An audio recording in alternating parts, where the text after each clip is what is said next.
Hello, আসসালামু আলাইকুম everyone, welcome back to Ashfia Tanima blogs. I hope তোমরা সবাই ভালো আছো, আমিও ভালো আছি আলহামদুলিল্লাহ। খুবই র্যান্ডম একটা ব্লগ, আম্মুর বাসায় এসে প্রতিদিন যেভাবে কাটছে আমার, লাইক মাইকা টু এদিক ওদিক ঘোরাঘুরি। সো আজকে কি করলাম, কই গেলাম, এগুলোই শেয়ার করবো। So let's start. Good morning everyone. শীতের সকালে আমি তনিমা ওয়েলকাম করছি আমার আরও একটা নতুন ব্লগে। জয়পুরহাটে অনেক শীত পড়েছে, শীত পড়ুক ইয়া গরম, সকাল সকাল কুসুম গরম পানি দিয়ে আমার মর্নিং স্টার্ট হয় উইথ লেমন অ্যান্ড হানি। তারপর দেখি আম্মু আমার এগেইন অ্যানাদার ফেভারিট পিঠা বানাবে, দেখে আটা গুলে নিচ্ছে, ছিটা পিঠা বানাবে, কাইন্ড অফ ঝাল্লাবনের পিঠার মতোই। অ্যাকচুয়ালি এই পিঠার নামই ঝাল্লাবনের পিঠা হওয়া দরকার ছিল, কারণ ছিটা পিঠায় জাস্ট লবণটাই দেওয়া হয়। তো আমরা যেহেতু ঝাল ফ্লেভারটা পছন্দ করি, তাই কিছু কাঁচামরিচের কুচি দিয়ে দিই, এতে করে ওই যে ফ্লেভার অর টেস্ট দুটোই অনেক ভালো আসে। আমি পার্সোনালি এই পিঠার সাথে লালি গুড় দিয়ে খেতে বেশি পছন্দ করি। তাছাড়াও ছিটা পিঠার সাথে মাংস চলে, লাইক গরুর মাংস ইয়া হাঁসের মাংস।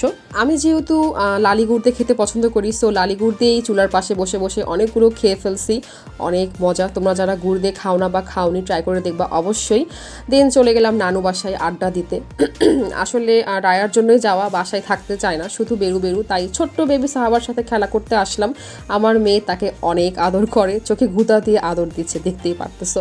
এসবের পরে বাসায় গিয়ে আমি একটু বাইরে বের হলাম, টুকটাক কাজ ছাড়ার ছিল, রাগে নেই নাই, সে নানুর সাথে। তো আসলাম একটু টেইলার্সে, যেদিন মানে সেদিন কাকির বাসা থেকে বের হয়ে জাস্ট এই ড্রেসটা মেক করতে দিয়ে চলে গেছিলাম, সেটাই আর কি নিতে আসছি। নিয়ে এদিকে দেখি পেয়ারাগুলো আমাকে ডাকছিল, খুবই সুন্দর লাগছিল দেখতে, তাই নিয়ে নিলাম। আর সাথে নিলাম কলা, রায়ার জন্য। ফলের জগৎ থেকে একমাত্র কলাটাই খাওয়াতে পারি রায়াকে। দেন লাঞ্চ করলাম, খাসির গোশত নতুন আলু দিয়ে রান্না করছে, খুবই মজা ছিল, তাই এটা দিয়েই সব ভাত খেয়ে ফেলছি। খেয়ে দিয়ে আমরা রেস্ট করছিলাম আর কই যাব ভাবছিলাম। এরই মধ্যে আম্মু বললো চলো তোমার এক আন্টির বাসা থেকে ঘুরে আসি। সো মন টানছিল না, হ্যাঁ না করতে করতে হ্যাঁ বলে বেরিয়ে পড়লাম। খুব দূরে না, বেশ কাছেই ছিল, তাই টুকটুক করে হেঁটেই চলে গেলাম। গিয়ে আমরা রায়ার কাণ্ডই দেখছিলাম। তার বাসা খুবই পছন্দ হয়েছে, বিশেষ করে এই পার্টি তার খুব পছন্দ হয়েছে। এটার উপর তিরিং বিরিং করতে মজা পাচ্ছে, লাইক একটু স্লিপি টাইপ, এই জন্য। তো এক পর্যায়ে তো শুয়ে গড়াগড়িও মানে খাচ্ছিল। তো তার নানু বলছিল আজই পাটি কিনে বাসায় নিয়ে যাবে। তো ঘুরে ঘুরে দেখছিলাম বাসাটা, বেলকনিতে গিয়ে পাশের বাসার গাছগুলো দেখে খুব লোভ হচ্ছিল। গাছগুলো খুবই সুন্দর ছিল, এখান থেকে বোঝা যাচ্ছে না।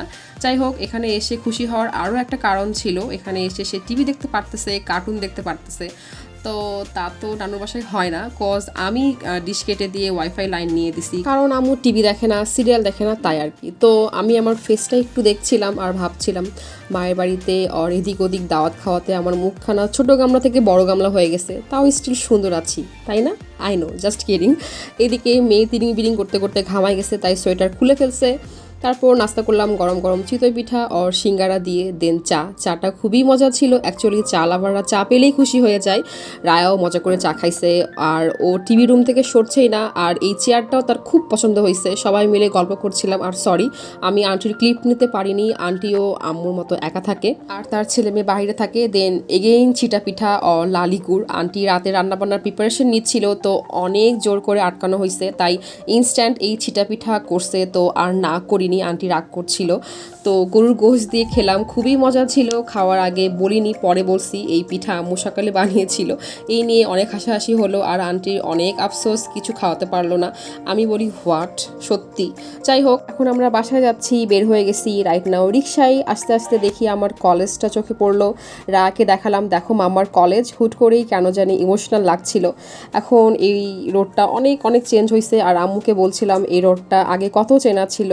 আল্লাহর 30টা দিন যাওয়া আসা করতাম, এখন বছরেও আসা হয় না। জীবনটা এমনই, জাস্ট মুভ অন। সো আজকের দিনটা আর ব্লগটা এখানেই শেষ করছি।